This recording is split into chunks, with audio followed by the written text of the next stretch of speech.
बचा बचा property damage ना करें और अपने डॉक्टर्स की जो पैरामेडिकल स्टाफ है उनकी इज्जत किया करें। अगर आज हमने इकट्ठे हुए हैं तो आप लोगों के लिए ही इकट्ठा हुए हैं। हमारी सेफ्टी रहेगी, हमारी सेहत रहेगी, हमारी जान बचेगी। रोष प्रकट किया जा रहा है जो डॉक्टर के साथ रेप और मर्डर हुआ उसके बाद आज स्ट्राइक पे है पूरा हिंदुस्तान। क्या कहना है? हमारी एक कलीग जिसके साथ रेप और मर्डर हुआ है, वो is not just a colleague and a part of the doctor fraternity but also a woman at the end of the day. And हमारे इस प्रोटेस्ट के एंड में हम यही बोलना चाहेंगे कि हमारे कुछ पॉइंट्स हैं जो हम रखना चाहते हैं गवर्नमेंट के सामने, सभी एडमिनिस्ट्रेशन के सामने और लोगों के सामने। Most importantly first of all, खाली एडमिनिस्ट्रेशन में खाली नए लॉज बना लेने से लोगों का भला नहीं होता है। अगर ऐसा होता तो कभी क्राइम्स नहीं होते, बिकॉज देयर एग्जिस्ट कॉन्स्टिट्यूशन जो हमें प्रोटेक्ट करने की गारंटी देता है। तो इसीलिए सबसे पहले मेल्स की सोच बदलने की ज़रूरत है। सबको अपने घरों में, अगर वो अपनी बेटियों को सोसाइटी में कैसे बिहेव करना है वो सिखाते हैं, तो उनको अपने बेटों को भी यही सेम चीज़ सिखानी चाहिए। अगर वो अपनी बेटियों को शर्म सिखाते हैं तो उन्हें अपनी बेटों को भी सिखानी चाहिए कि जी, हमारी डिमांड अब ये है कि हमारे डॉक्टर्स के लिए हमारे हॉस्पिटल में एक separate waiting room, resting room होना चाहिए।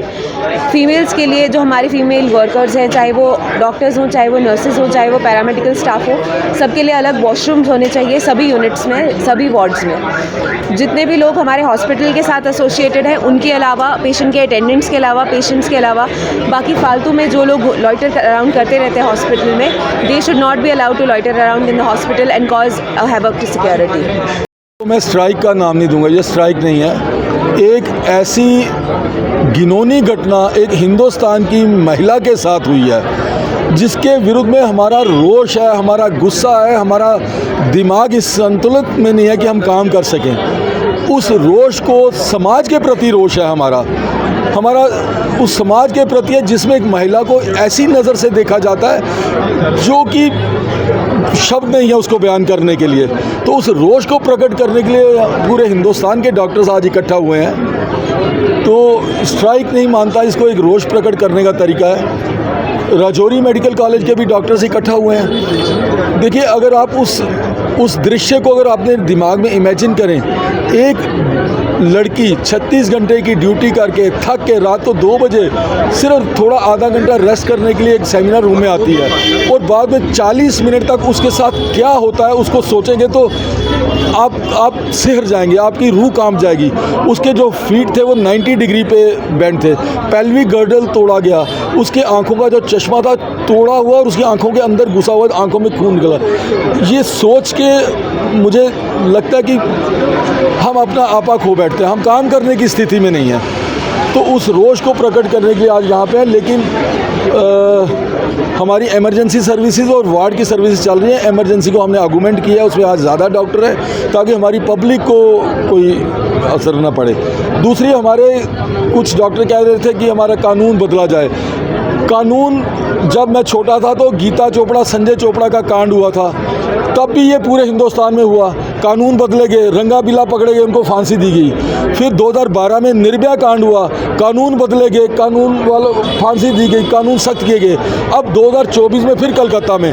तो कानून पे कानून बदलने से कुछ नहीं होगा, हमें अपने समाज को बदलना है, हमारे समाज की सोच को बदलना है। जिस ढंग से हम अपने लड़कों को परवरिश देते हैं, बड़ा करते हैं, उस परवरिश के ढंग को बदलना है। उनके लड़कों की सोच में लाना है कि एक महिला को किस नज़र से देखा जाए। तो वो सोच बदलने की ज़रूरत है और समाज में उस सोच को बदलने के लिए हम लोग आज अपनी आवाज़ उठा रहे हैं। ये जो स्ट्राइक नहीं हम इसको बोलेंगे, आज हमारी एक कोलीग जो कलकत्ता का आपने एपिसोड सुना होगा, एक बहुत ही दिल को दहलाने वाला जो एक मर्डर और रेप का जो वाकया हमारी डॉक्टर कोलीग के साथ हुआ है, उसको हम कतई बर्दाश्त नहीं करेंगे। जब निर्भया कांड हुआ था तो पूरा देश जो है दहल उठा था, तो आज एक डॉक्टर के साथ ऐसा हुआ और उसके जब आप उसकी जो कहानी सुनोगे आपकी जो है रूह कांप जाएगी, पांव तले जमीन भी खिसक जाती है जब उसके बारे में सोचेंगे। पर मुझे ये समझ नहीं आती कि कैसे कैसे लोग हमारे देश में रह रहे। जैसे कि मैं फिर एक बार ये बोलूंगा कि अपने बच्चों पे कंट्रोल रखें कि ये कैसे, अगर ऐसे इंसान हमारे बीच में रह रहे तो हमें इनसे बचना है। हमारे जो आज डॉक्टर एसोसिएशन जम्मू और डॉक्टर एसोसिएशन कश्मीर और जो पूरी हिंदुस्तान की मेडिकल एसोसिएशन ने ये एक ठान लिया था, ये निर्णय लिया था कि आज हम जो है अपने उस कोलीग के हित में ये आज हम उसके हित में ये जो है बंद रखेंगे, पर इसमें हमने इमरजेंसी सर्विस जो है वो बंद नहीं की थी। हमारी जो वार्ड सर्विसेज वो बंद नहीं हुई, हमने सिर्फ अपनी ओपीडी जो है वो बंद की हैं, क्योंकि हमें ये पूरा हक है कि हमारी जो कोलीग के साथ इतना बुरा व्यवहार हुआ है वो हम कतई बर्दाश्त नहीं करेंगे। हम ये सरकार से अपील करते हैं कि हमारी उस कोलीग को पूरा इंसाफ मिले। हम डॉक्टर्स को जो दिन रात जो पेशेंट्स की सेवा करते हैं, अपना घर बाहर अपने फैमिली से दूर रह के हम जो सेवा करते हैं, उसके बावजूद भी हमें ये सिला मिले और ये हमें कतई बर्दाश्त नहीं होगा। और जो कलकत्ता में हमारे डॉक्टर कोलीग के साथ ऐसा हुआ है, एक बड़ा दिल को दहलाने वाला वाक़या हुआ है, उसके बावजूद भी हमारी सरकार और हमारा हिंदुस्तान के लोग पता नहीं क्यों चुप है।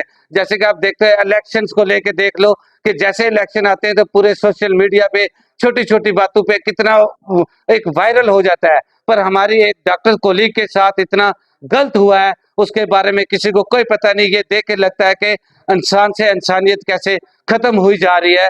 इसके चलते आज हमने अपनी जो ओपीडी है वो बंद रखी है। आगे जैसे कि हमारे doctor association Jammu, doctor association Kashmir और डॉक्टर एसोसिएशन जो पूरे हिंदुस्तान की है, आगे वो क्या निर्णय लेती है, हम एकजुट खड़े हैं और हम एकजुट खड़े रहे।